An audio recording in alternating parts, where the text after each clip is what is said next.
சத்தியமூர்த்தி பவனத்தில் இருப்பது காங்கிரஸ் அல்ல, அது ஒரு கம்பெனி. இன்றைக்கு திராவிட முன்னேற்ற கழகத்தில் இருக்கக்கூடிய அத்தனை பேரையும் கேட்கிறேன், 50 ஆண்டுகளுக்கு முன்னாலே நீங்கள் யார்? ஆண்டிகள், பரதேசிகள். ஆனால் இன்று நீங்கள் அத்துணை பேரும் அம்பானிகளாய் அதானிகளாய் மாறினீர்களே, எப்படி? தனி வாழ்வில் தூய்மை, பொது வாழ்வில் நேர்மை, வார்த்தைகளில் வாய்மை, இதுதான் காந்தியம் வளர்த்தெடுத்த பொது வாழ்க்கை பண்பு நலன்கள்.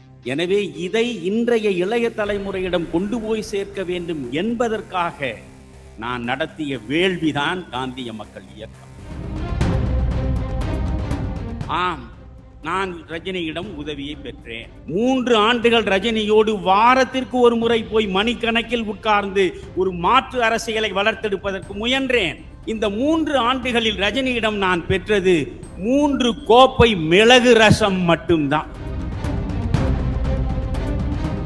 எப்பொழுது விஜய், அதிமுக, பாஜக, தமிழ் மாநில காங்கிரஸ் இருக்கக்கூடிய கூட்டணியில் வருகிறார் என்ற செய்தி கிடைக்கிறதோ அப்பொழுதே திராவிட முன்னேற்ற கழகம் மூட்டையை கட்டி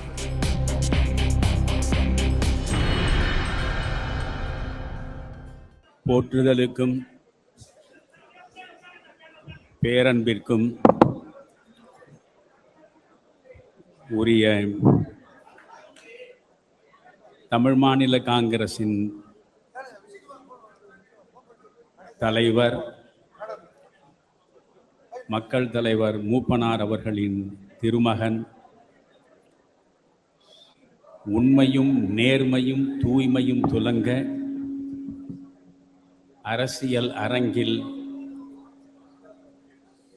இன்றைய அழுக்கேறிய சூழலிலும் கூட தன்னால் வலம் வர முடியும் என்று உலகத்திற்கு நிரூபித்து காட்டக்கூடிய அன்பிற்கினி ஐயா வாசன் அவர்கள்,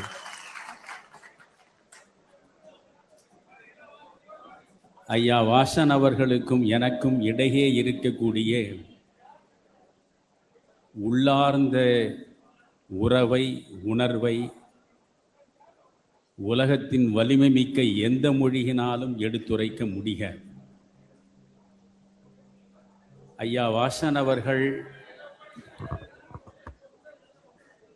மிகச்சிறந்த முறையில் தமிழகத்தின் தனிப்பெரும் தலைவராக வர வேண்டும் என்பது எப்பொழுதும் என்னுடைய தணியாத தாகமாக இருந்திருக்கிறது. நான் பெருந்தலைவர் காமராஜருடைய கால் தொட்டுதான் 1967 அரசியல் உலகத்தில் அடியெடுத்து வைத்தேன்.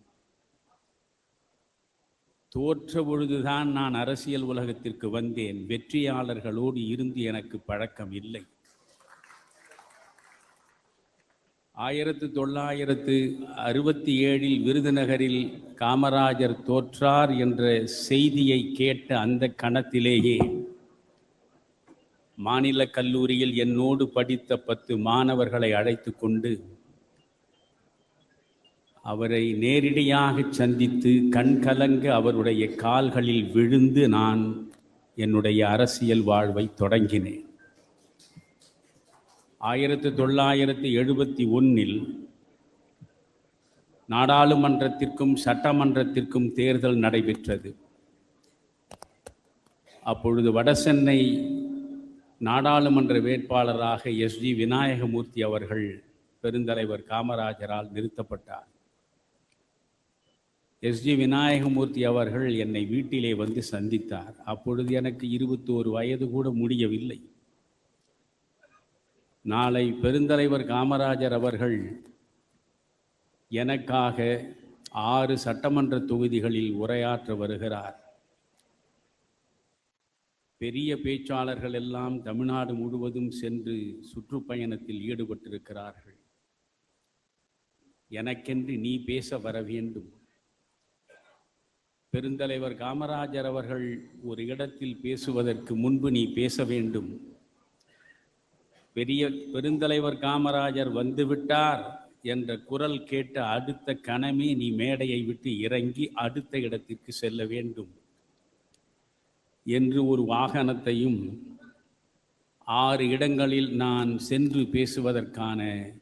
துண்டு சீட்டுகளையும் என்னிடம் கொடுத்தார். முதலில் நான் புரசைவாக்கத்தில் இருக்கக்கூடிய சுந்தரம் தெருவிலே தான் பேச்சை தொடங்கினேன். அங்கேதான் பெருந்தலைவர் காமராஜர் அவர்கள் விநாயகமூர்த்திக்காக பேச வந்தார். வெகு தொலைவில் பெருந்தலைவர் வருகிற பொழுதே வாழ்த்தொலிகள் வானை முட்டுகிற அளவுக்கு எழுந்த நிலையில் நான் உரையை முடித்துக்கொண்டு அவசரமாக வியாசர்பாடிக்கு சென்றேன். வியாசர்பாடியிலே தான் நான் பேசத் தொடங்கினேன். அந்த காட்சியை உங்களுக்கு நான் இப்பொழுது கண்முன்னால் காட்ட விரும்புகிறேன். நான் பேசிக்கொண்டிருக்கிறேன். பெருந்தலைவர் காமராஜர் தூரத்தில் வந்து கொண்டிருக்கிறார். பெருந்தலைவர் வருகிறார் என்பதை பார்த்த அந்த கணத்திலேயே ஒரு தொண்டன் விரைவாக மேடையில் ஏறி என்னை ஒதுக்கி தள்ளிவிட்டு ஒலிபெருக்கி, அப்பொழுது நீண்ட ஒலிபெருக்கியை அப்படியே கையிலே பிடித்து கொண்டு பெருந்தலைவர் காமராஜர் வாழ்க, காலாகாந்தி வாழ்க என்று திரும்ப சன்னதம் வந்தவனைப் போல உரத்த குரலில் அவன் முழங்கிக் கொண்டே இருக்கிறான். அந்த நேரத்தில் பெருந்தலைவர் காமராஜர் வந்து அமர்ந்தார். அப்பொழுதே 1971 அவருடைய உடல் ஓரளவு தளர்ந்திருந்தது. தளர்ந்த நிலையிலேதான் அவர் மேடை ஏறி வந்து அமர்ந்தார். இவன் உரத்த குரலில் வாழ்க கோஷத்தை வழங்கி கொண்டே இருக்கிறான். பெருந்தலைவர் அவனுடைய முதுகில் மெல்ல தட்டி, ஏ கிறுக்கா, கோஷம் போட்டது போதும், உட்காரு, அவனை பேச விடு என்றார். எதை பற்றியும் அந்த தொண்டன் கவலைப்படவில்லை. ஏனென்றால் கடவுளை கண்முன்னாலே கண்டுவிட்ட நிலையில் ஒரு பக்தன் எந்த அளவுக்கு பரவசத்தில் இருப்பான், அதுபோன்ற பரவச நிலைக்கு உட்பட்ட மனிதன் அவன் தொடர்ந்து குரல் கொடுத்து கொண்டே இருக்கிறான், காமராஜர் வாழ்க என்று. பெருந்தலைவர் காமராஜருக்கு விரைவில் கோபம் வரும். உடனே கோபம் வந்த காமராஜர், ஏ கிறுக்கா, முடின்னு சொன்னேன், ஓங்கி அவன் முதுகில் ஒரு அறைந்தார். அறைந்த அந்த கணத்தில் அந்த ஒலிபெருக்கியோடு அவன் கீழே விழுந்து விட்டான். மேடையிலிருந்து கீழே விழுந்து விட்டான். பக்கத்தில் இருந்து பார்த்த எனக்கே ரொம்ப வருத்தமாக இருந்தது. தலைவர் என்ன இப்படி செய்து விட்டாரே. ஆனால் நண்பர்களே, அந்த காட்சி இப்பொழுதும் என் கண் முன்னால் அப்படியே நிழலாடுகிறது. இறக்கும் வரை என் கண் முன்னால் நிழலாடும். அவன் கீழே விழுந்து விட்டான். விழுந்தவன் மேலே அமர்ந்திருக்கிற காமராஜரை பார்க்கிறான். எப்படி தெரியுமா? ஒரு எஜமானனால் அடிபட்ட ஒரு நாய் எந்த அளவுக்கு விசுவாசத்தோடு ஏக்கமும் கலந்த நிலையில் பார்க்குமோ, உனக்காகத்தானே நான் இருக்கிறேன், உன்னை பாதுகாப்பதற்காகத்தானே என் வாழ்வை நடத்துகிறேன், உன்னையன்றி இந்த உலகத்தில் வேறு யாரும் உறவு என்று நினைத்ததில்லையே, எஜமானனே என்னை நீ அடித்து விட்டாயே என்று அந்த நாய் விழி உயர்த்தி எஜமானனை பார்க்கும் பொழுது வாய் பேசாது, ஆனால் அதனுடைய கண் பேசும். அதே போன்ற நிலையிலேதான் அந்த மனிதன் ஏக்கத்தோடு காமராஜரை பார்க்கிறான். ஒரு கணம்தான் கோபத்தில் அறைந்தார். ஆனால் அவன் கீழே விழுவான் என்று அவர் எதிர்பார்க்கவில்லை.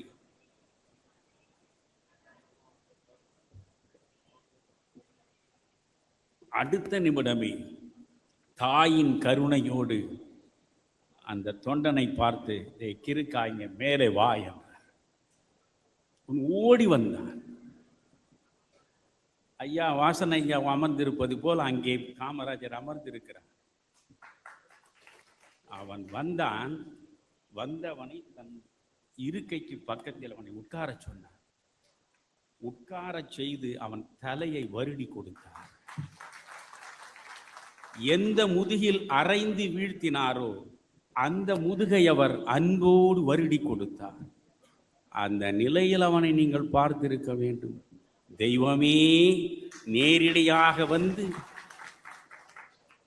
தன்னை தடவி கொடுத்தது போல் அப்படி ஒரு சுக அனுபவத்தில் அவன் இருந்தான். அதற்கு பிறகு என்னை பார்த்தார். நீதானே நான் வருகிற பொழுது பேசிக் கொண்டிருந்தாய்? ஆமாம் ஐயா, இன்னும் கொஞ்ச நேரம் பேசு என்றார். பெருந்தலைவருக்கு முன்னால் பேசுவதில் கொஞ்சம் நடுக்கம் இருக்கத்தான் செய்யும். ஆனால் பெருந்தலைவருக்கு முன்னாலே என்னுடைய தமிழின் ஆற்றலை வெளிப்படுத்த வேண்டும் என்று அந்த 21 வயதிலேயே துடிப்பும் துணிவும் இருந்தது. அப்பொழுது நான் திராவிட முன்னேற்றக் கழகத்தினுடைய தவறுகளை விமர்சன கணைகளாலே வீசி அலசி கொண்டிருந்த நேரம் உடனே நான் சொன்னேன், பழம்படு பனையின் கிழங்கு பிளந்தன்ன பவள கூர்வாய் செங்கால் நாராய், நீயும் நின் மனையும் தென்திசை குமரி ஆடி வடதிசை ஏகுவீராகின், எம்மூர் சத்திமுற்ற வாவியுள் தங்கி நனை சுவர் கனை குரல் பள்ளி பாடு பார்த்திருக்கும் எம் மனைவியை கண்டு கையது கொண்டு மெய்யது பொத்தி காலது கொண்டு மேலது தழீகி பேழையில் கிடக்கும் பாம்பென உயிர்க்கும் ஏழையாளனை கண்டனம் எனுமே என்று அன்று சத்திமுற்ற புலவன் பாடினானே. அப்படிப்பட்ட வறுமையில் வாடிய புலவர்களால் வளர்ந்தது தமிழ். ஆனால் அந்த தமிழை வைத்து வளர்ந்தவர்கள் இந்த திராவிட முன்னேற்ற கழகத்தை சார்ந்தவர்கள் என்று நான் பேசத் தொடங்கினேன். அதில் மயங்கிய பெருந்தலைவர் தான் உடனடியாக வந்து என்னை பிடித்து கொண்டு, இப்பொழுது தமிழை அருவியா கொட்டனா இல்லை, தமிழருவியா பேசனா இல்லை என்று 3-4 முறை அவர் சொன்னார். அப்பொழுதுதான் வெறும் சாதாரண மணியன் தமிழருவி மணியனாக நான் மாறி. அது காமராஜர் எனக்கு கொடுத்த மாபெரும் வரம். அதே போன்று மக்கள் தலைவர் மூப்பனார் அவர்கள் நான் ஆற்றிய உரை சத்தியமூர்த்தி பவனத்தில் அவர் பொங்கல் விழா நடத்தினார். அந்த பொங்கல் விழாவில் நான் ஆற்றினேன். அந்த ஆற்றிய உரையை கேட்டுவிட்டு மேலே வந்து, அவர் எப்பேற்பட்ட மனிதர், நீங்கள் மக்கள் தலைவர் மூப்பனாரோடு பழகியவர்கள் தான் பெரும்பாலும் இருப்பீர்கள், அது போன்று எளிமை நிறைந்த ஒரு மனிதனை நீங்கள் என்றைக்கும் பார்க்க முடியும். என்னை மட்டும் பேச சொல்லிவிட்டு அத்தனை தமிழ் மாநில காங்கிரசின் தலைவர்களையும் நேரே வரிசை போட்டு உட்கார வைத்து விட்டார். ஒருவர் கூட மேலே வரவில்லை. நான் பேசி முடித்தேன். உடனே வந்தார். எல்லோரும் எழுந்து நின்று 5 நிமிடங்கள் தொடர்ந்து கையொலி எழுப்புங்கள் என்றார். அத்தனை பேரும் கைதட்டினார். பிறகு சொன்னார், நான் நயாகரா நீர்வீழ்ச்சியையே இங்கே பார்த்தேன். இது என் பெருமை பேசுவதற்காக நான் சொல்லவில்லை, நான் யார் யாரிடமிருந்து வந்திருக்கிறேன் என்பதை சொல்கிறேன். பெருந்தலைவர் காமராஜர் என்னை தமிழ் அருவி என்று தழுவிக் கொண்டார். மக்கள் தலைவர் மூப்பனார் அவர்கள் நயாகரா நீர்வீழ்ச்சி என்று ஆறத் தழுவி அரவணைத்துக் கொண்டார். அதற்கு பிறகு வாசன் ஐயா அவர்கள் தன்னுடைய இதயத்திற்கு உள்ளேயே என்னை கொண்டு போய் இணைத்து வைத்தார். அந்த உணர்வை நான் அறிவேன். நான் உண்மையிலேயே பெருமையாக நினைக்கிறேன். மக்கள் தலைவர் மூப்பனார் தமிழ் மாநில காங்கிரசின் தலைவராக இருந்த பொழுது அன்று இருந்த 5 பொதுச் செயலாளர்களில் ஒரு பொதுச் செயலாளராக நான் இருந்தேன். அதற்கு அடுத்து ஐயா வாசன் அவர்கள் தமிழ்நாடு காங்கிரசின் தலைவராக வந்த பிறகும் தமிழ் மாநில காங்கிரஸ் தமிழ்நாடு காங்கிரஸில் இணைந்து தமிழ்நாடு காங்கிரசின் தலைவராக இருந்த பொழுதும் அவர் கீழ் பொதுச் செயலாளராக நான் பணியாற்றினேன். ஆக தந்தை மகன் இருவருக்கும் கீழே பொதுச் செயலாளராக பணியாற்றுவதற்கு என்று ஒரு வரம் எல்லோருக்கும் வாய்த்து விடார். அந்த வரம் எனக்கு வாய்த்தது. 77 வயது நேற்றோடு எனக்கு முடிந்து விட்டது. இன்று 78வது வயது எனக்கு. இன்னும் எவ்வளவு காலம் இருப்பேன் என்றெல்லாம் எனக்கு தெரியாது. 55 ஆண்டு காலம் 1967 பெருந்தலைவர் காமராஜர் காலடியில் விழுந்து அரசியல் களத்தில் அடியெடுத்து வைத்த நான் ஏறக்குறைய இன்றைக்கு நீங்கள் திரும்பி பார்த்தால் 58 ஆண்டுகளை நான் இந்த பொது வாழ்வில் செலவழித்திருக்கிறேன். இந்த 58 ஆண்டுகளில் நேர்மை துலங்க, எந்த விதமான கரையும் குறையும் களங்கமும் இல்லாமல் எளிமையும் ஏழ்மையும் நிறைந்தவனாக என் வாழ்வை நான் நடத்தி இருக்கிறேன். அதில் எனக்கு ஒரு பெரிய கம்பீரம் உண்டு, ஒரு கர்வம் கூட உண்டு. நான் தமிழ் மாநில காங்கிரஸில் இருந்து வெளியேறவில்லை. நன்றாக நினைவில் வைத்துக் கொள்ளுங்கள். இப்படி ஏதோ புதிதாக வந்து சேருவதாக நீங்கள் கருதலாகாது. காங்கிரஸிலே இருந்து வெளியேறினேன். காங்கிரஸ் கட்சிக்கு அப்பொழுது தலைவராக இருந்தார் ஐயா. ஐயாவிடம் நான் சொன்னேன், இனி என்னால் காங்கிரஸ் கட்சியில் இருக்க முடியாது. ஏனென்றால் அப்பொழுது ஈழப் பிரச்சனை ஒவ்வொரு நாளும் லட்சக்கணக்கில் ஈழத் தமிழர்கள் கொன்று குவிக்கப்பட்ட நேரம். நான் ஐயாவிடம் சொன்னேன், நான் சோனியா காந்தியை சந்திக்க விரும்புகிறேன் என்றேன். எதற்கையா என்றார். ஏனென்றால் நான் ஏஐசிசி உறுப்பினர், நானெல்லாம் ஓட்டு போட்டால்தான் சோனியா காந்தி தலைவராக இருக்க முடியும். ஆனால் நான் அவரை சந்திக்க விரும்புகிறேன். ஏன் ஐயா என்று கேட்டார். ஐயா, பிரபாகரனுக்கு எதிராக என்ன வேண்டுமானாலும் செய்யட்டும், எல்டிடிஇக்கு எதிராக என்ன வேண்டுமானாலும் செய்யட்டும், அதை பற்றி நமக்கு ஒன்றுமில்லை. அப்பாவி ஈழத் தமிழர்கள் மீது வான் வழியாக ரசாயன குண்டுகளை வீசி கரிக்கட்டைகளாக மாற்றுகிறார்களே, அந்த ராஜபக்சே அரசுக்கு பின்னாலே துணை இருக்கின்ற மன்மோகன் சிங் அரசுக்கு பின்னால் இருந்து சூத்திரதாரியாக இருப்பவர் சோனியா காந்தி. எனவே அவரிடம் நான் சொல்ல விரும்புவது வேறொன்றும் இல்லை. நீங்கள் வான் வழியாக ரசாயன குண்டுகளை வீசி தமிழ் இனத்தை அழித்து விடாதீர்கள் என்று சொல்ல விரும்புகிறேன் என்றேன். ஐயா, இதை எல்லாம் நீங்கள் சொல்லி அவர்கள் காது கொடுத்து கேட்பார்களா என்று ஐயா கேட்டார். நான் சொன்னேன், என் இனத்தை என் மொழியை காப்பதற்கு முடியாது என்றால் அப்படிப்பட்ட ஒரு கட்சி எனக்கு தேவையில்லை என்று சொல்லிவிட்டு வெளியே.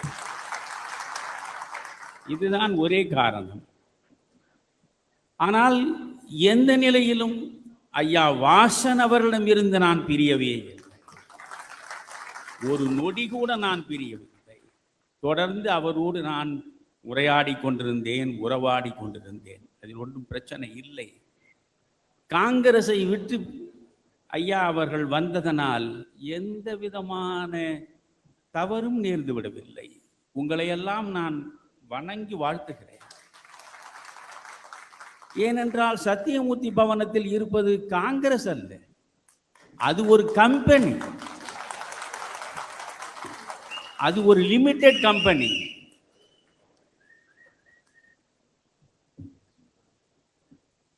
இதை சொல்ல எனக்கு பூரண உரிமை உண்டு.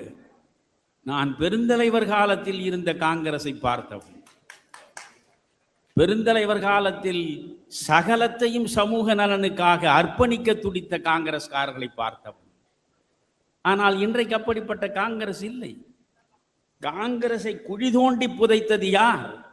இந்திரா காந்தி தான். 1971 தேர்தல் வருகிறது. 1969 காங்கிரஸ் இரண்டாக பிளவுண்டது.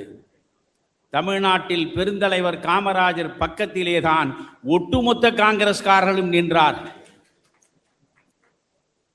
விரல் விட்டு எண்ணக்கூடிய சில பேர் தான் இந்திரா காங்கிரஸ் என்ற பெயரில் இங்கே இருந்து விடைபெற்றுக் கொண்டார்கள். 69க்கு பிறகு 71 தேர்தல் வருகிறது.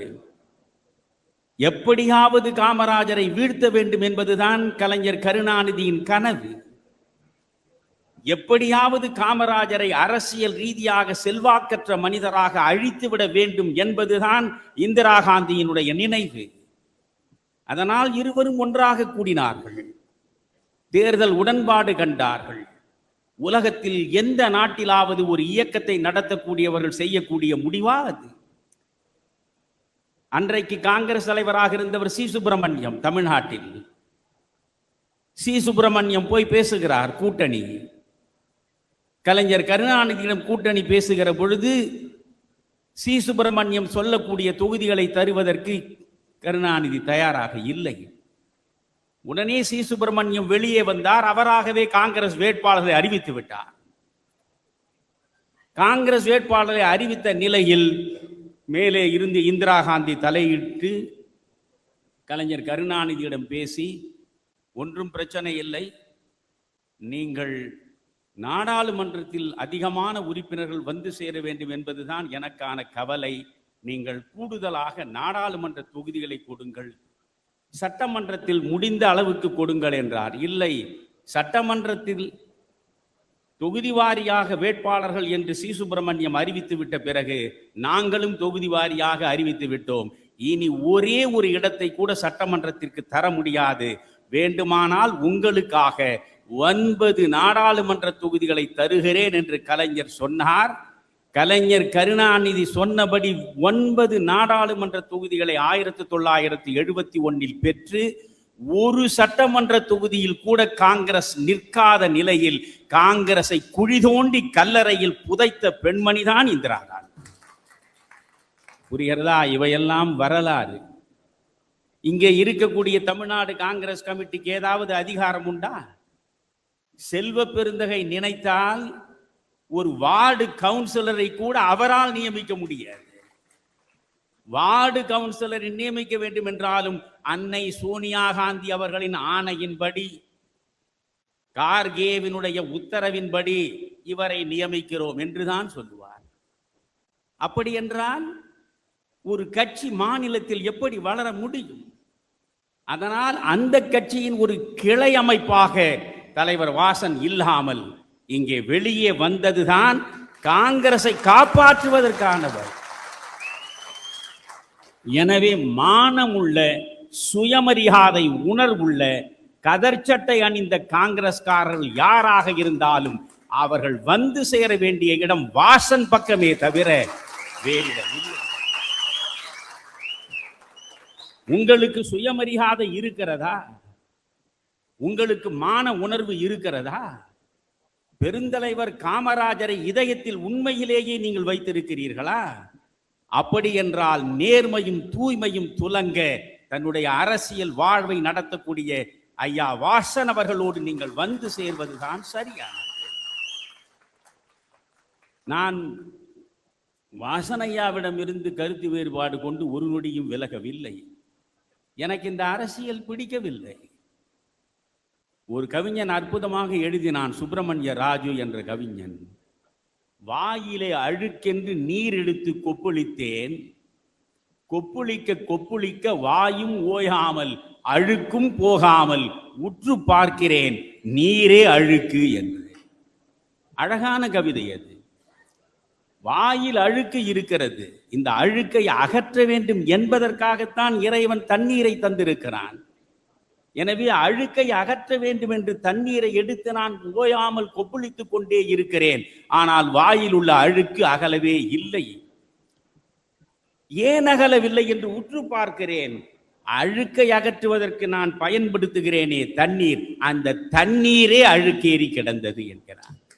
அழுக்கேறி கிடந்த தண்ணீரை வைத்து வாயில் படிந்து கிடக்கும் அழுக்கை எப்படி அகற்ற முடியும்? அப்படித்தான் இன்றைக்கு அரசியல் சமூகமே அழுக்கேறி கிடக்கிறது. இத்தனை அழுக்குகளும் சேருவதற்கு முழுமுதற் காரணம் கோபாலபுரம் என்பதை மட்டும் நீங்கள் மறந்துவிடாது. எனக்கொன்றும் கலைஞர் கருணாநிதி மீது தனி பகைமை கிடையாது. இன்றைக்கு முதல்வராக வீற்றிருக்கக்கூடிய ஸ்டாலின் அவர்கள் மீது எனக்கொன்றும் தனி பகைமை கிடையாது. யாரோடும் பகை கொள்ளலன் என்ற பின் போர் ஒடுங்கும் புகழ் ஒடுங்காது என்ற கம்பனை படித்தவன் நான். எனக்கு உங்கள் மீது எந்த கோபமும் இல்லை. ஆனால் பொது சொத்தை சூறையாடுவதுதான் அரசியல் என்று ஒரு புதிய அகராதியை எழுதிவிட்டவர்கள் ஆயிற்றே நீங்கள்.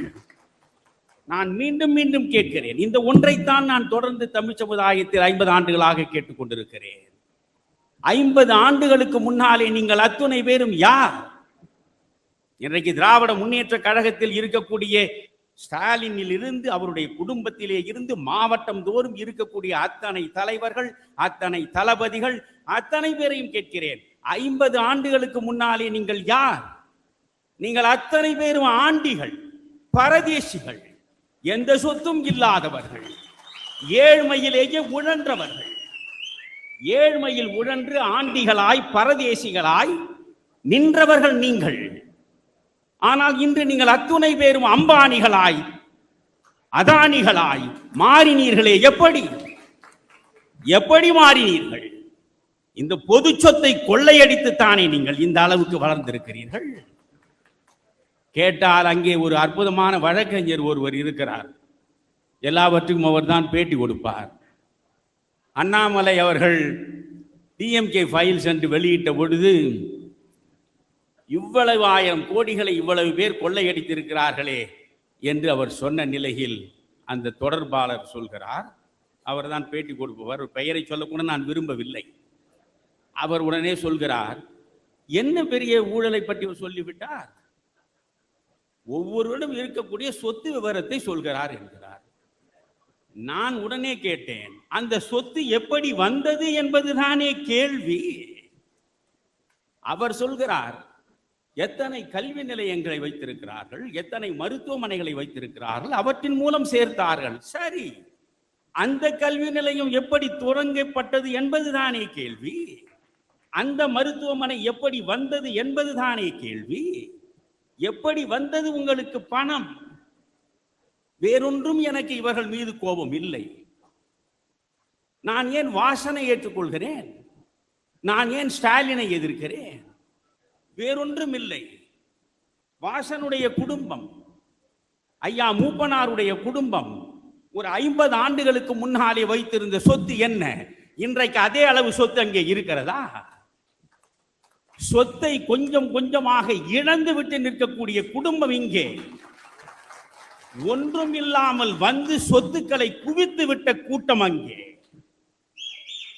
எனவே நீங்கள் நேர்மையாளர்களாகவும் தூய்மையாளர்களாகவும் ஒழுக்கம் உள்ளவர்களாகவும் வாழ்வை நடத்த வேண்டும் என்று நினைத்தால், பொது வாழ்வு என்பது தன்னிடம் இருப்பதை பிறருக்கு தருவதற்காகவே தவிர பிறரிடம் இருந்து கொள்ளையடிப்பதற்காக.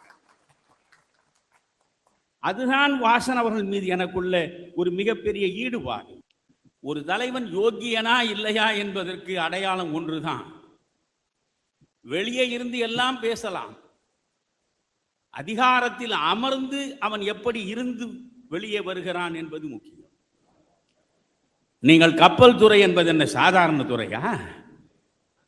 மத்தியில் அது எவ்வளவு வளம் கொழிக்கும் துறை என்று உலகத்திற்கே காட்டியவராயிற்று டிஆர் பாலு. டிஆர் பாலுவே கப்பல் வைத்திருக்கக்கூடிய அளவுக்கு உயர்ந்து விட்டாரே. யார் டிஆர் பாலு? கலைஞர் கருணாநிதிக்கு ஓட்டுநராக வந்தவர் தானே. நான் எந்த தனிநபரையும் தரம் தாழ்ந்து தாக்குவதற்கு ஒரு நொடியை கூட பயன்படுத்துவதில்லை. ஆனால் உங்கள் கடந்த காலத்தை உங்களுக்கு காட்டுகிறேன். நீங்கள் யார்? இன்றைக்கு உங்களுக்கு இருக்கக்கூடிய சொத்து என்ன? உண்மையிலேயே சமூக நலன் சார்ந்தவராக நீங்கள் இருந்தால் சாராய ஆலையை வைத்திருப்பீர்களா? சாராய ஆலையை வைத்து சொத்து சேர்க்க நினைக்கக்கூடிய எவனும் சமூக நலன் சார்ந்தவன் என்று வெளியே சொன்னால் அதை ஏற்றுக்கொள்வதற்கு ஒரு கூட்டம் இருக்கிறது என்றால் அந்த கூட்டத்தை பார்த்து நான் பரிதாபப்படுகிறேன். எப்படி சொத்துக்களை வேண்டுமானாலும் சேர்க்கலாம் என்று அள்ளி குவித்து விட்டீர்களே. முதல் முறை நீங்கள் இதே மன்மோகன் சிங் ஆட்சியில் தானே அமைச்சராக இருந்தீர்கள், கப்பல் துறையை வைத்திருந்தீர்கள். அடுத்த முறை ஆட்சி மன்மோகன் சிங்கில் பக்கத்தில் நீங்கள் போய் உட்கார முடிந்ததா? யாரை வேண்டுமானாலும் அமைச்சராக ஏற்றுக்கொள்கிறேன், டிஆர் பாலுவை மட்டும் தயவு செய்து பட்டியலில் என்னிடம் கொடுத்து விடாதீர்கள் என்றல்லவா மன்மோகன் சிங் கலைஞரிடம் சொன்னார். அந்த அளவுக்கு டிஆர் பாலு சம்பாதித்த அந்த துறையில் போய் அமர்ந்து மத்திய அரசில் 10 ஆண்டு காலம் அமைச்சராக இருந்து 10 பைசாவை கூட ஊழல் செய்யாமல் உண்மையான காமராஜ் தொண்டன், உண்மையான மக்கள் தலைவர் மூப்பனாரின் மகன் என்று நிரூபித்த மனிதன். அதனால் நான் சொல்கிறேன் நண்பர்களே, நல்லவர்களை முதலில் நாடு இனம் காண வேண்டும். தவறானவர்களுக்கு பின்னாலேயே நாம் செல்வது என்று முடிவெடுத்து விட்டால் இந்த சமூகம் எப்பொழுது உருப்படும்? கவிக்கோ அப்துல் ரஹ்மான் ஒரு அற்புதமான கவிதை எழுதியிருப்பார். நீங்கள் 1000 பக்கங்களில் சொன்னாலும் புரியாததை அதுதான் கவிதைக்கான லட்சணம். அவர் சொல்லுவார், புறத்திணை சுயம்வர மண்டபத்தில் போலி நலன்களின் கூட்டம். உங்களுக்கு புராணம் தெரிந்திருக்கும். அதாவது தமயந்தியை திருமணம் செய்து கொள்ள வேண்டும் என்று ஏராளமானவர்கள் வந்து கூடியிருக்கிறார்கள் அந்த சுயம்பர மண்டபத்தில். அந்த சுயம்பர மண்டபத்தில் நலனை போலவே அத்தனை பேரும் காட்சி தருகிறார்கள். உட்கார்ந்திருக்கிற அத்தனை பேரும் நலனை போலவே இருக்கிறார்கள். தமயந்தி கையில் மாலையை கொடுத்தார்கள். தமயந்தியினுடைய மனம் நிறைந்து இருப்பவன் நலன். எனவே இந்த கூட்டத்தில் நலன் எங்கே இருக்கிறான் என்று பார்க்கிறாள். எல்லோரும் நலனை போல இருக்கிறார்கள். அப்படியே அவள் உற்று பார்த்த பொழுது ஒரே ஒரு மனிதனுடைய மாலையில் தான் வண்டு மொய்ப்பதை அவள் பார்க்கிறாள். மற்றவர்கள் அத்தனை பேரும் தேவர்கள். ஆனால் இவன் மனிதன். இவன் சாதாரண மலர் மாலையை சூடிக்கொண்டிருக்கிறான். அந்த மலர் மாலையில் வண்டு வந்து அமர்கிறது. இவன்தான் உண்மையான நலன் என்று தெரிந்து அவனுக்கு அவள் சரியாக மாலை போட்டாள்.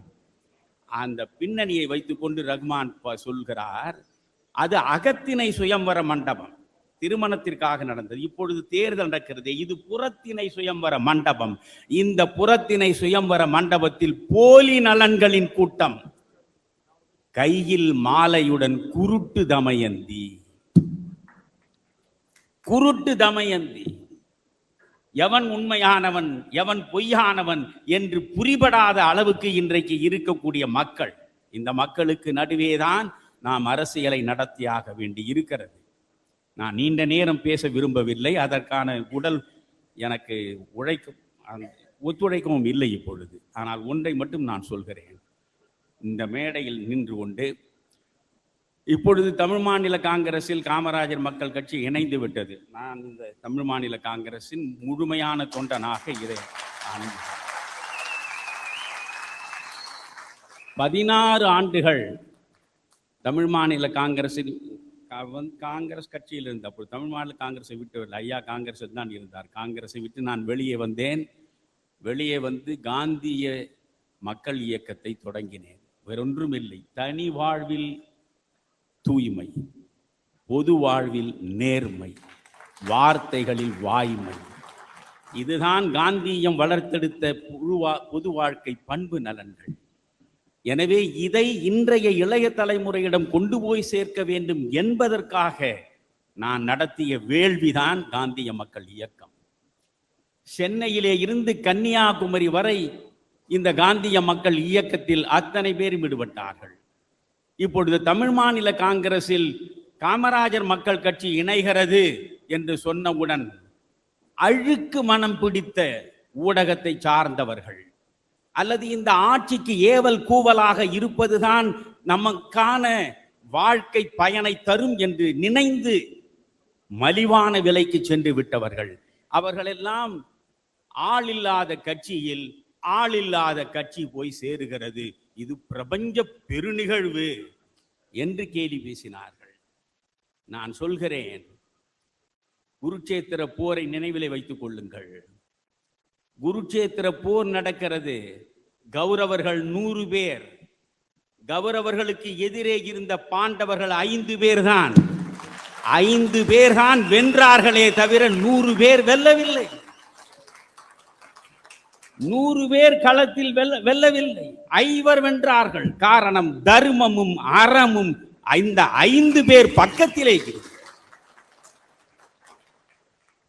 நீங்கள் அத்தனை பேருமே எவ்வளவு காக்கை கூட்டமாக இங்கு பார்த்தாலும் காக்கைகள் இருக்கும். அதற்காக தேசிய பறவையாக காக்கையா வைத்திருக்கிறான்? யோசியுங்கள். பஞ்சவர்ண கிளிகளை அவ்வளவு எளிதாக நீங்கள் பார்த்துவிட முடியாது. ஆனால் பஞ்சவர்ண கிளியை பார்க்கும் போதே உங்களுக்குள்ளே ஒரு பரவசம் வரவில்லை? காக்கையை பார்த்து அப்படியே ஆஹா காக்கையே உன் அழகே அழகு என்று சொல்வீர்களா? இது பஞ்சவர்ண கிளியே.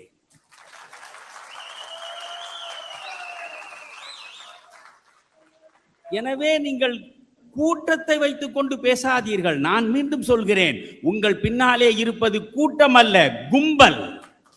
இங்கே இருப்பது கூட்டம். கும்பலுக்கும் கூட்டத்திற்கும் மிகப்பெரிய இடைவெளி உண்டு. கும்பல் ஆதாயம் கருதி கூடும். ஆதாயம் இல்லை என்றால் கூடிய வேகத்திலேயே கலை. கூட்டம் அப்படி அல்ல. கூட்டத்திற்கென்று ஒரு இலக்கு உண்டு, கொள்கை உண்டு, லட்சியம் உண்டு, அதற்கான தாகம் உண்டு. அப்படி கூடிய கூட்டம் இது.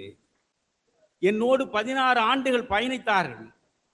காந்திய மக்கள் இயக்கமாக, காமராஜர் கட்சியாக. நான் ஒரு பைசா இல்லாத ஒரு ஏழை. ஆனால் இந்த கட்சி 16 ஆண்டு காலம் நடந்தது. நீங்களும் புரிந்து கொள்ள வேண்டும் என்பதற்காக சொல்கிறேன்.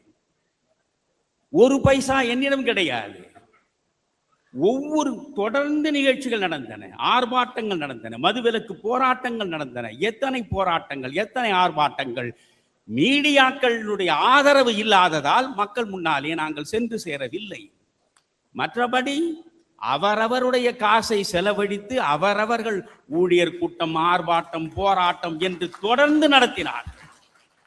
ஐயா அவர்கள் அறிமுகப்படுத்திய அந்த மனிதர்களை பாருங்கள். காமராஜர் மக்கள் கட்சியினுடைய பொதுச் செயலாளராக நேற்று வரை இருந்தவர் குமரையா. அந்த குமரையா அசோக் லேலண்டுடைய உயர் அதிகாரியாக, டெபுட்டி ஜெனரல் மேனேஜராக இருந்தவர். நான் சொல்கிறேன், கட்சி அலுவலகத்தை அன்றாடம் துடைப்பம் எடுத்து பெருக்கக்கூடிய மனிதன் அவர்தான்.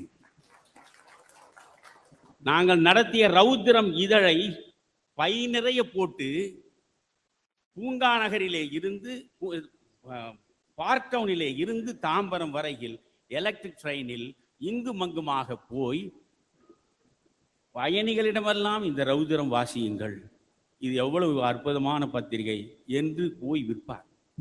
அதாவது இந்த அவருடைய பணி என்பது எல்லையற்றது. தான் ஒரு மிகப்பெரிய அதிகாரியாக இருந்தோம், பலரை வேலை வாங்கினோம் என்ற நினைப்பு இல்லை. தொண்டருக்கும் தொண்டனாக இருந்தார். அவருக்கு பக்கத்திலே இருக்கக்கூடிய சிதம்பரம் நான் போற்றி வணங்கக்கூடிய மனிதர். காந்தி சபர்மதி ஆசிரமத்தை நடத்தியதை பார்த்து, காந்தியின் காலத்திலேயே சபர்மதியை போல் இங்கே ஒரு ஆசிரமத்தை அமைக்க வேண்டும் என்று திருச்செங்கோடில் காடும் மேடுமாக கிடந்த இடத்தில் மாட்டு வண்டியில் ராஜாஜி அவர்கள் தன் குடும்பத்தை அழைத்து கொண்டு வந்து, அந்த மாட்டு வண்டியிலே வந்து அங்கே இருக்கக்கூடிய ஒடுக்கப்பட்ட மக்களை எல்லாம் அழைத்து அவர்களுக்கெல்லாம் வேலை வாய்ப்பு கொடுத்து அவர் உருவாக்கியதுதான் அந்த ஆசிரமம். அந்த திருச்செங்கோடு ஆசிரமம் இருக்கிறதே, ராஜாஜி நடத்திய ஆசிரமம். நான் அதை போய் பார்த்து கண்ணீர் விட்டேன். அந்த ஆசிரமத்தில் பல ஆண்டு காலம் அவர் குடும்பத்தோடு இருந்திருக்கிறார். அந்த ஆசிரமத்தில் ஒரு சிறிய அறைதான், அந்த சிறிய அறைதான் அவர் வாழும் இடம். அந்த அறைக்கு பக்கத்திலே பார்த்தால், இப்பொழுதும் நீங்கள் சென்று பாருங்கள், திருச்செங்கோடில் ஒரு சிறிய கழிப்பறை இருக்கும். அந்த கழிப்பறையில் 2 செங்கல் தான் இருக்கும். அந்த இடத்தில் மூதறிஞர் ராஜாஜி, இந்தியாவின் கவர்னர் ஜெனரலாக வந்தவர், இந்தியாவின் உள்துறை அமைச்சராக இருந்தவர் நேருவின் அமைச்சரவையில், வங்காளத்தின் கவர்னராக இருந்தவர், வெள்ளையர் ஆட்சியிலேயே 1937 இந்த சென்னை மாகாணத்தின் பிரிமியராக வலம் வந்தவர். 1952 மறுபடியும் இந்த சென்னை மாகாணத்தின் முதலமைச்சராக வந்தவர். தன் வாழ்வு முழுவதும் நேர்மையும் தூய்மையும் துலங்க வாழ்ந்த அந்த மகத்தான மனிதன் உருவாக்கி வளர்த்தெடுத்த அந்த ஆசிரமத்தின் தலைவராக இன்றைக்கு இருப்பவர் சிதம்பரம். இப்படி ஒவ்வொருவராக நான் சொல்லிக்கொண்டே போகலாம். கோவிந்தராஜ் அவருடைய தந்தை பெருந்தலைவர் காமராஜரால் அன்றைக்கு நியமிக்கப்பட்டவர், நாமக்கல் நகரத்தினுடைய தலைவராக பொன்னுசாமி. காமராஜர் உருவாக்கிய அந்த பொன்னுசாமியின் மகன்தான் இன்றைக்கு கோவிந்தராஜ் இந்த தமிழ் மாநில காங்கிரஸில் ஐயா அவர்களால் செயலாளராக தேர்ந்தெடுக்கப்பட்டிருக்கிறார். கிருஷ்ணமூர்த்தி சின்னஞ்சிறு வயதிலேயே அவன் சிவாஜி ரசிகனாக புறப்பட்டு பெருந்தலைவர் காமராஜர் வழியில் வந்து நின்று ஏறக்குறைய என்னோடு 40 ஆண்டுகளுக்கு மேல் எந்த கைமாறும் கருதாமல் தன் வாழ்வை முற்றாக அர்ப்பணித்த மனிதன்தான் கிருஷ்ணமூர்த்தி. கிருஷ்ணமூர்த்தி யார் என்றால் ராஜேந்திரனை கேட்டால் சொல்லுவார். மதுரையில் சட்டமன்ற உறுப்பினராக இருந்த ராஜேந்திரனை கேட்டால் கிருஷ்ணமூர்த்தி யார் என்று தெரியும். அவர் பக்கத்திலே இருக்கக்கூடிய சாந்தமூர்த்தி மிகச்சிறந்த இளைஞன். அந்த மனிதன் உங்களுக்கு கிடைத்தது தமிழ் மாநில காங்கிரசுக்கான வரம் என்று நான் சொல்லுவேன். ஐயாவிடமும் நான் அதை தெளிவாக சொல்கிறேன். அப்படி ஒரு அடக்கமான, எளிமையான, சமூக நலனை கருதி மட்டுமே செயற்படுகிற, நினைத்தால் கோடி கோடியாக சம்பாதிக்க முடியும் அவருடைய பொறியியல் துறை ஆற்றலை வைத்துக்கொண்டு அந்த மனிதன் இங்கே தகவல் தொழில்நுட்பம் சார்ந்து மிகப்பெரிய அளவுக்கு நம்முடைய இயக்கத்திற்கு வலு சேர்ப்பதற்காக வந்து சேர்ந்திருப்பவர். இப்படி இதில் இருக்கக்கூடிய அனைவரும் சாதாரண மனிதர்கள் இல்லை. காமராஜர் மக்கள் கட்சியில் இடம்பெற்றவர்கள் அத்தனை பேரும். இங்கே வள்ளி ரமேஷ் வந்து பேசினார். நான் அந்த வள்ளி ரமேஷை பார்க்கிற பொழுதெல்லாம் உண்மையில் வியப்படைவேன். சேப்பாக்கம் கிரிக்கெட் மைதானத்திற்கு எதிரே நாங்கள் மதுவிலக்குக்காக ஆர்ப்பாட்டம் நடத்துகிறோம். 2000 பெண்மணிகளை மட்டுமே வரவழைத்து அந்த ஆர்ப்பாட்டத்தை நடத்தினோம். அந்த 2000 பெண்மணிகளில் நீலகிரி மலை உச்சியிலே இருந்து 2 பேருந்துகள் முழுவதுமாக ஏறக்குறைய 140 பேர் பெண்களை மட்டுமே அழைத்து கொண்டு வந்த பெண்மணிதான் வள்ளி ரமேஷ் அவர்கள். ஒரு 10 பைசா நான் கொடுத்தது கிடையாது. வேண்டுமானால் அவர்கள் கொடுக்கிற காசில் நான் ஒரு தேநீர் அருந்தி விட்டு வருவேன். எனவே இப்படி முழுவதுமாக தங்களை முற்றாக அர்ப்பணித்து சமூக நலனுக்காகவே இருக்கக்கூடிய இந்த காமராஜர் மக்கள் கட்சியில் உள்ளவர்கள் தமிழ் மாநில காங்கிரஸில் இணைந்திருக்கிறார்கள் என்றால் சாதாரண மனிதர்கள் இல்லை. இதில் உள்ள அத்தனை பேரும் ஆற்றல் மிக்கவர்கள், மிகச்சிறந்த கல்வியாளர்கள், நேர்மையும் நெறி சார்ந்த வாழ்வையும் தவமாக கொண்டவர்கள். இங்கு அதற்கடுத்து பேசினார் மீனா அவர்கள், தலைமை ஆசிரியராக இருந்தவர். அவர் ஒரு நாள் என்னை தேடி வந்தார். எம்எஸ்சி படித்தவர், மேல்நிலை பள்ளியின் தலைமை ஆசிரியராக இருந்தவர். ஐயா, காந்திய நெறி இந்த மண்ணில் செழிக்க வேண்டும் என்பதற்காக நான் உங்களோடு பயணிக்கிறேன் என்று சொல்லி வந்தவர்கள். இப்படி ஏராளமாக வந்தவர்கள். நான் இறுதியாக ஒரே ஒரு செய்தியை மட்டும் சொல்கிறேன். ஐயா வாசன் அவர்கள் இதை அனுமதிக்கிறாரா இல்லையா எனக்கு தெரியாது. ஐயாவே சொல்லிவிட்டார், மணியன் எப்பொழுதுமே நெஞ்சில் பட்டதை நேர்பட பேசுவான். எந்த நேரத்தில் எதை பேசினால் என்ன நடக்கும் என்பதெல்லாம் மணியனுக்கு கவலை இல்லை. அவர் நினைத்ததை பேசுவார் என்றார். ஆம், நான் நினைத்ததை பேசுவேன், ஆனால் சமூக நலனுக்காக நினைத்து பேசுவேன். இன்றைக்கு நமக்கு முன்னாலே இருக்கக்கூடிய ஒரே கடமை என்ன? திராவிட முன்னேற்ற கழக ஆட்சிக்கு முற்றுப்புள்ளி வைக்க வேண்டும் என்பது ஒன்றுதான் மிக முக்கியமான கடமை. நான் சொல்கிறேன் உங்களுக்கு, 1966 மாநில கல்லூரியில் மாணவனாக நுழைந்தேன். 67 காமராஜர் காலடியில் அரசியலை தொடங்கினேன். யோசித்து பாருங்கள், 58 ஆண்டு காலம் இந்த பொது வாழ்வில் நான் தொடர்ந்து களமாடி இருக்கிறேன். ஆனால் என் வாழ்வில் இன்றைக்கு அரங்கேறி இருக்கின்ற மிக மலினமான மக்கள் விரோத ஆட்சியை போல ஒரு ஆட்சியை இதுவரை நான் பார்த்தேன். கலைஞர் ஆண்டார், எல்லோரும் ஆண்டார்கள். ஆனால் விடியல் அரசு என்று சொல்லி தமிழ் சமூகத்தின் சகலவிதமான மக்களுக்கு முடியும் அரசாகவே மாற்றிவிட்ட அரசு. யாருக்கு என்ன விடிவு கிடைத்தது? எந்த வாக்குறுதியை நிறைவேற்றினீர்கள்? எந்த முகத்தோடு இந்த மக்கள் முன்னாலே வருகிறீர்கள்? உங்களுக்கு சேர்ந்திருக்கக்கூடிய சொத்தின் அளவு என்ன? ஒரே ஒரு கேள்வி, நீதிமன்றத்திற்கு நீங்கள் தலை வணங்குகிறீர்களா? ஒரு டிஜிபியை நியமிப்பதற்கு இன்று வரையில் நீங்கள் முயன்றீர்களா? ஒரு டிஜிபியை கூட நீங்கள் நியமிக்காமல் நீங்கள் அந்த அளவுக்கு மத்திய அரசை பற்றியும் கவலை இல்லை, நீதிமன்றத்தை பற்றியும் கவலை இல்லை என்றால் நீங்கள் என்ன சுல்தான்களா? நீங்கள் என்ன மன்னர் பரம்பரையா? யோசித்து பார்க்க வேண்டாமா? மானமுள்ள தமிழன் யோசிக்க வேண்டாமா? நான் இதையெல்லாம் வெளிப்படையாக சொல்லி இருக்கிறேன். அண்ணா அவர்கள் 1949 செப்டம்பர் மாதம் 17ஆம் தேதி திராவிட முன்னேற்ற கழகத்தை உருவாக்கி 18ஆம் தேதி ராபின்சன் பூங்காவில் கூட்டம் நடத்துகிற பொழுது அவர்கள் ஒரு சுவரொட்டி போட்டார்கள். அந்த சுவரொட்டியில் கடைசி 13வது பெயர் தான் கருணாநிதியின் பெயர். மேலே இருந்த 12 பேர் எங்கே? அந்த 12 பேருடைய வாரிசுகள் எங்கே? அந்த 12 பேருடைய குடும்பங்கள் இன்றைக்கு எந்த நிலையில் இருக்கின்றன? யாருக்காவது தெரியுமா? 13வது இடத்திலே இருந்த கருணாநிதியின் குடும்பம் தான் இன்றைக்கு ஒட்டுமொத்த தமிழ் சமுதாயத்தையும் வளைத்து விட்டது, கட்சியை தனதாக்கி கொண்டது. இப்படி ஒரு கட்சியா? கருணாநிதி, கருணாநிதிக்கு பிறகு ஸ்டாலின், ஸ்டாலினுக்கு பிறகு உதயநிதி, அங்கே ஒரு மானமற்ற ஒரு மனிதர் இருக்கிறார். உதயநிதியினுடைய மகன் இன்பநிதி முதல்வராகுவதை பார்த்துவிட்டுத்தான் நான் சாவேன் என்கிறார். இதைவிட நீங்கள் இப்பொழுதே செத்து தொலைவது சுகமானது. அப்படி ஒரு இழிந்த சாவு உங்களுக்கு வேண்டுமா? இவர்களுக்கு வேற என்ன? சுயமரியாதை சுடர்கள் இவர்கள். சுயமரியாதை என்பதை சுத்தமாக துடை தெரிந்து விட்ட கூட்டம் தான். எனவே இவரிடமிருந்து தமிழகத்தை காப்பாற்ற வேண்டும். நான் சென்ற தேர்தல் வருகிற பொழுது என்னுடைய வாழ்க்கை வரலாற்றை ஒரு வழிபோக்கனின் வாழ்க்கை பயணம் என்று எழுதினேன். ஒரு 50 ஆண்டு கால பொது வாழ்க்கையை. அதை ஐயா அவர்கள் தான் வந்து வெளியிட்டார். திருச்சியில் வெளியிட்ட அந்த கூட்டத்தில் தான் சொன்னேன், மறந்தும் திராவிட முன்னேற்ற கழகத்திற்கு வாக்காளர்கள் வாக்களித்தால் தமிழகமே சுடுகாடாக மாறிவிடும் என்று சொன்னேன். நடந்ததா இல்லையா?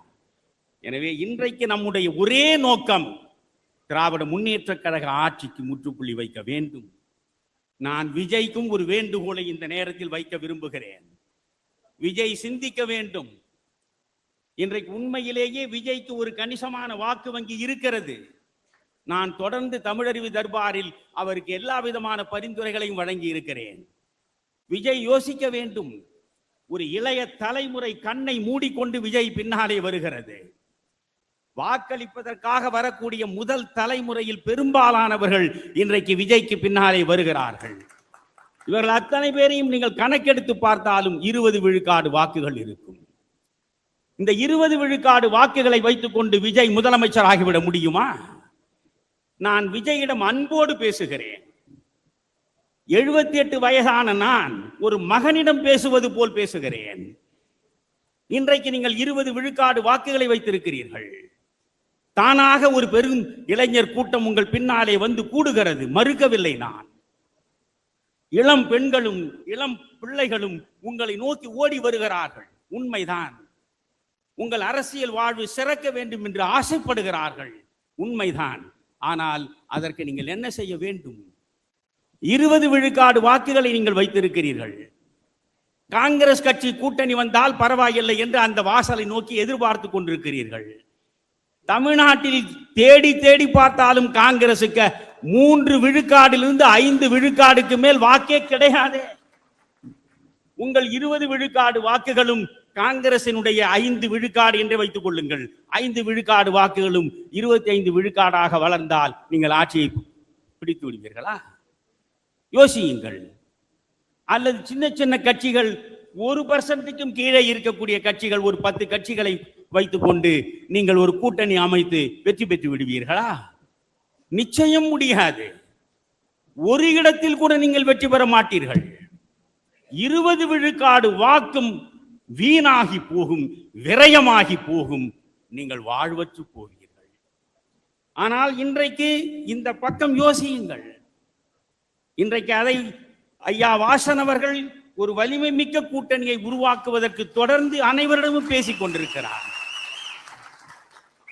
நான் சத்தியமிட்டு சொல்கிறேன், வாசனை போல் தமிழ்நாட்டு அரசு எனக்கு யாரையும் முகஸ்துதி செய்து அதன் மூலம் பிழைப்பு நடத்த வேண்டும் என்பது அல்ல.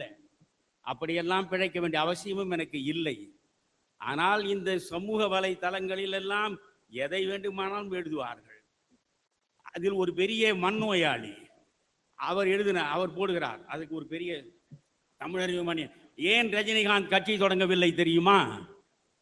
கட்சியை தொடங்குவதற்கு முன்பே தமிழறிவு மணியன் பல கோடியை ரஜினியிடம் பெற்றுவிட்டார். பிறகு கட்சியை தொடங்கினால் இந்த மனிதனிடம் எத்தனை கோடியை இழப்பது என்ற அச்சத்தினாலே தான் அவர் கட்சி தொடங்கவில்லை. அவர் மனநோயாளியாக இருப்பதை தவிர வேறு ஒரு மனநோயாளி தான் இப்படி சிந்திக்க முடியும். உடனே நான் தமிழறிவு தர்பாரில் அதற்கு விளக்கம் கொடுத்தேன்.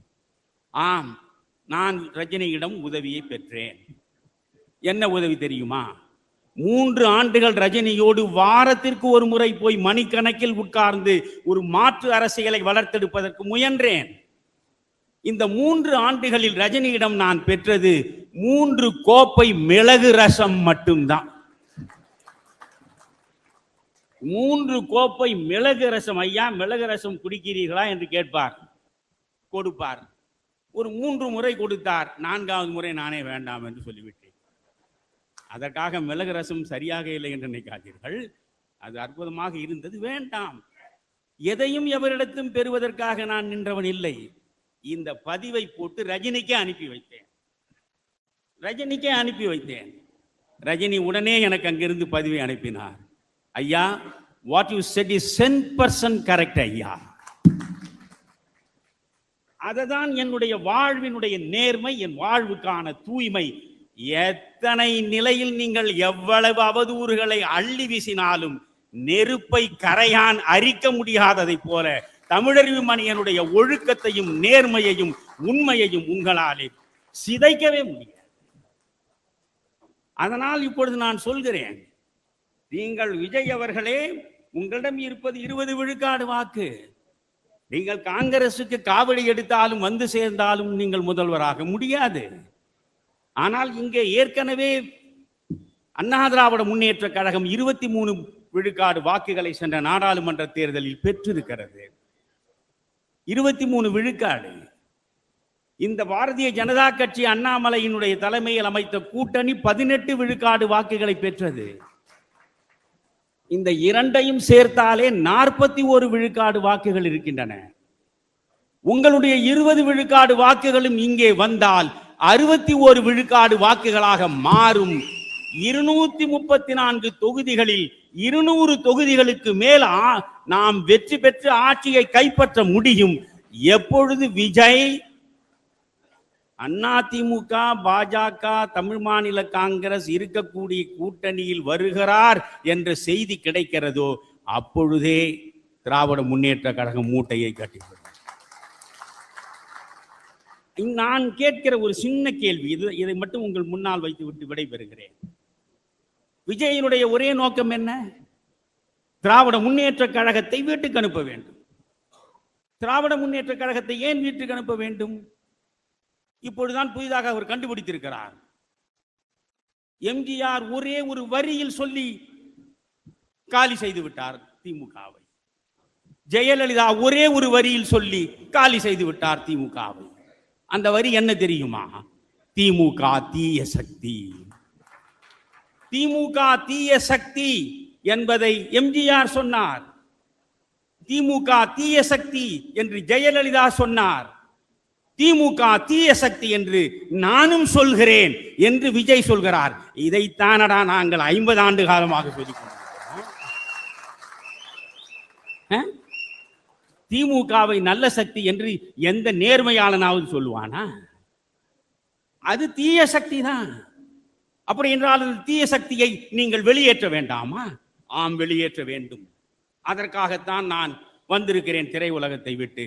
வருக, வாழ்த்துக்கள். ஆனால் நீங்கள் தனியாக நின்றால் நீங்கள் இந்த தீய சக்தியை வெளியேற்ற முடியாது. வெளியேற்றுவதற்கு ஒரே வழி, நான் திரும்ப திரும்ப விஜய்க்கு சொல்கிறேன், நீங்கள் அமைப்பது ஒன்றும் கொள்கை கூட்டணி இல்லை. இங்கே எவன் கொள்கை கூட்டணி வைத்தான்? 1967 ராஜாஜி தொடங்கி வைத்ததுதான் இத்தனை அவமானம், இத்தனை சாபக்கேடு. ராஜாஜியின் பெருமையை சொன்னேன், அது ஒரு பக்கம். ராஜாஜியால் ஏற்பட்ட சாபம் என்பது இன்னொரு பக்கம். 1967 பெருந்தலைவர் காமராஜரை வீழ்த்த வேண்டும். அதை தவிர வேறென்ன நோக்கம் ராஜாஜிக்கு? காங்கிரஸை அழிக்க வேண்டும். அதற்காக அண்ணாவோடு கூட்டு வைத்தார். அண்ணா அந்த நேரத்தில், என்னையா நேற்று வரை குல்லுகப்பட்டர் என்று ராஜாஜியை குறை கூறினீர்கள், பார்ப்பனர்களின் பாதுகாவலர் என்று ராஜாஜியை பழிதூற்றினீர்கள், அமெரிக்க எடுபிடி என்று முரசொலியிலே எழுதினீர்கள். இவ்வளவும் செய்துவிட்டு இப்பொழுது நீங்கள் இந்த ராஜாஜியோடு கூட்டு வைக்கிறீர்களே, இது நியாயமா? அன்றைய கூட்டை யோசியுங்கள். விஜய்க்காக உங்களுக்கு இப்பொழுது நான் பேசவில்லை, நான் விஜய்க்கு இங்கிருந்து பேசிக் கொண்டிருக்கிறேன். அன்றைக்கு கூட்டணி வைத்தது யார்? அண்ணா திராவிட முன்னேற்ற கழகம். அண்ணா அவரோடு கைகோர்த்து நிற்பவர் யார்? நேற்று வரை குல்லுகப்பட்டராக, பிற்போக்குவாதியாக, அமெரிக்க ஏஜென்ட்டாக வர்ணிக்கப்பட்ட ராஜாஜி. அவருக்கு பக்கத்தில் நிற்பவர் யார்? என்னுடைய முதல் எதிரி கம்யூனிஸ்ட் என்று ராஜாஜி பகிரங்கமாகவே சொன்னார். அந்த ராஜாஜிக்கு பக்கத்திலே கம்யூனிஸ்ட் பி ராமமூர்த்தி, பக்கத்திலே காகிதம் இல்லை. இவர்களுக்குள் எங்காவது கொள்கை உடன்பாடு உண்டா? கொள்கை அடிப்படையிலா கூட்டணி அமைந்தது? அந்த கூட்டணியை ஏன் அமைத்தார்கள்? காங்கிரஸை வீட்டுக்கு அனுப்ப வேண்டும் என்பதற்காக. அப்பொழுது நீங்கள் ராஜாஜியோடு இப்படி நேற்று வரை கடும் விமர்சனங்களை வைத்துவிட்டு இன்று அவரோடு கூட்டு வைக்கிறீர்களே என்று பத்திரிகையாளர்கள் கேட்கிற பொழுது அண்ணா அவர்கள் எதையுமே அழகாக சொல்லுவார். அப்பொழுதுதான் அண்ணா சொன்னார், தம்பிக்கு கடிதமும் எழுதினார். என் வீட்டில் ஒரு திருடன் வந்து விட்டால் அந்த திருடனை துரத்துவதற்கு ஒரு தடியை நான் தேடுகிற பொழுது அந்த தடி சுதந்திரா கட்சி தடியா, அது கம்யூனிஸ்ட் கட்சி தடியா என்று பார்த்து கொண்டிருக்க மாட்டேன். எந்த தடி கிடைக்கிறதோ அந்த தடியால் அடித்து திருடனை ஒட்டுவேன். அப்படித்தான் இந்த கூட்டணியை அமைத்திருக்கிறேன் என்று சொன்னார். நான் இன்று சொல்கிறேன், நீங்கள் கொள்கை கூட்டணி அல்ல, இது தேர்தல் கூட்டணி. உங்கள் நோக்கம் என்ன? திமுகவை வீழ்த்த வேண்டும். எடப்பாடியின் நோக்கம் என்ன? திமுகவை வீழ்த்த வேண்டும். தேமுதிகவின் நோக்கம் என்ன? விஜய் என்ன சொன்னார்? விஜயகாந்த் என்ன சொன்னார்? திமுகவை வீழ்த்த வேண்டும். விஜயகாந்த் இருந்த வரையில் என்றாவது திமுகவோடு கூட்டணி வைத்தாரா? இல்லையே. அவருடைய நோக்கமும் திமுகவை வீழ்த்த வேண்டும். தமிழ் மாநில காங்கிரசின் நோக்கம் என்ன? அன்று தொட்டு இன்று வரையில் திராவிட முன்னேற்ற கழகத்தோடு அரவணைத்து செல்ல வேண்டிய நிர்பந்தம் மேலே இருந்து உருவாக்கப்பட்டதால் இவர்கள் கையை பிடித்திருப்பார்களே தவிர உள்ளார்ந்த நிலையில் என்றைக்கும் திராவிட முன்னேற்ற கழகத்தை ஏற்றுக்கொண்டவர்கள் இல்லை. எனவே நாம் அனைவருமே திராவிட முன்னேற்ற கழகத்தை வீட்டிற்கு அனுப்ப வேண்டும் என்று தான் நினைக்கிறோம். ஆனால் ஆளுக்கு ஒரு திசையில் திரும்பி கொண்டிருந்தால் மறுபடியும் அந்த அரக்கர்கள் ஆட்சி மீண்டும் வந்துவிடுமோ என்கிற அச்சம் என்னை அலைக்கழிக்கிறது. அதனால் உண்மையில் சமூக நோக்கம் உங்களுக்கு இருந்தால் விஜய் அவர்களே, இனியும் தயங்காமல் ஒரு வலிமை மிக்க கூட்டணியின் மூலமாகத்தான் இந்த திராவிட முன்னேற்ற கழகத்தின் இழிந்த அரசியலுக்கும், கரைபடிந்த அரசியலுக்கும், ஊழல் அரசியலுக்கும் முற்றுப்புள்ளி வைக்க முடியும் என்று நீங்கள் நினைத்தால் இந்த கூட்டணியில் நீங்கள் வந்து இணைய வேண்டும். அப்படி இணைந்து இந்த கூட்டணி வலுப்பெற வேண்டும். வலுப்பெற்று ஆட்சி மாற்றம் நிகழ வேண்டும். நீங்கள் உண்மையில் சமூக நோக்கத்திற்கு தானே வருகிறீர்கள். தியாகம் செய்ய வேண்டும். வருகிற பொழுதே நான் தான் முதல்வராக இருப்பேன் என்று வரக்கூடாது. தியாகம் செய்து விட்டு வாருங்கள். எனக்கு முதல்வர் பதவி கூட தேவையில்லை. என்னுடைய ஒரே தேவை தமிழ்நாட்டினுடைய நலன்தான். அப்படி என்றால் தமிழ்நாட்டு நலனுக்கு எதிராக இருக்கக்கூடிய திராவிட முன்னேற்ற கழகத்தை வீட்டிற்கு அனுப்புவதற்கு எந்த தியாகத்தையும் செய்ய நான் தயார், எவரோடும் சேர்ந்து நிற்க நான் தயார் என்று விஜய் நினைத்தால் உண்மையில் விஜய் தமிழ்நாட்டு நலனுக்காக அரசியலுக்கு வந்திருக்கிறார் என்று நான் ஏற்றுக்கொள்வேன். விஜய் யோசிக்கட்டும். அதை பற்றி நீங்கள் கவலைப்பட வேண்டாம். நாம் நல்லவர்கள். எப்பொழுதுமே நல்லவர்களுடைய எண்ணிக்கை வேக வேகமாக பரவாது. புரிகிறதா? கொஞ்சம் கொஞ்சமாகத்தான் நல்லவர்கள் எண்ணிக்கை கூடிக்கொண்டே போகும். உங்களை பார்த்து நான் உண்மையில் வியக்கிறேன். எப்படி 16 ஆண்டு காலம் எதையும் எதிர்பார்க்காமல் என்னோடு அவர்கள் பயணித்தார்களோ அப்படித்தான் நீங்கள் அத்துணை பேரும் நான் பார்க்கிறேன். இதில் எல்லா முகங்களையும் மூப்பனார் இருந்தபோது நான் பக்கத்தில் இருந்து பார்த்த முகங்கள் தான். உண்மையில் எனக்கு இப்படி ஒவ்வொன்றாக நான் சொல்லிக்கொண்டே போகலாம். ஒவ்வொருவரை பற்றியும் இங்கே இருக்கக்கூடிய அத்தனை பேர் தனித்தனியாக எனக்கு அறிமுகமானவர்கள் தான். இஸ்லாமிய தோழர் தானே அவரு. அந்த இஸ்லாமிய தோழர் எதற்காக வாசன் ஐயாவோடு நிற்கிறார்? வாசன் இருக்கும் இடம் சமதர்மம் இருக்கும் இடம், வாசன் இருக்கும் இடம் சமத்துவம் இருக்கும் இடம், வாசன் இருக்கும் இடம் உண்மையிலேயே மதச்சார்பற்ற நிலை இருக்கிற இடம் என்பதை முனவர் பாட்சா தெளிவாக தெரிந்து வைத்திருப்பதனாலே தான் முனவர் பாட்சாவும் ஐயாவின் பக்கத்திலே நிற்கிறார். எனவே பேசுவோம், தொடர்ந்து பேசுவோம். உள்ளத்தோடு உள்ளம் கலந்தது போல், வெள்ளத்தோடு வெள்ளம் கலந்தது போல் 2 காமராஜ் தொண்டர்கள் ஒன்றாக கலந்திருக்கிறோம். உங்களுடைய மூலம் எது? உங்களுடைய பிறப்பிடம் எது? காமராஜர். அவர்களுடைய மூலம் எது? அவருடைய பிறப்பிடம் எது? காமராஜர். எனவே 2 பக்கத்திலும் உள்ள அற்புதமான தொண்டர்கள் எதையும் கைமாறு கருதி நினைக்காமல் தங்கள் அர்ப்பணிப்பை கொடுக்கக்கூடிய தொண்டர்களின் சங்கமம் இன்றைக்கு நிகழ்ந்திருக்கிறது. இது பிரபஞ்சத்தின் பெருநிகழ்வா என்று சன் நியூஸ் போடுகிறது. பிரபஞ்சத்தின் பெருநிகழ்வு ஈரோட்டில் நடக்கப் போகிறது என்று நான் அவர்களுக்கு சொல்கிறேன். விவேகானந்தர் ஒரு புதிய சமுதாயத்தை உருவாக்குவதற்கு கோடிக்கணக்கான மக்கள் என் பின்னாலே வர வேண்டும் என்று சொல்லவில்லை.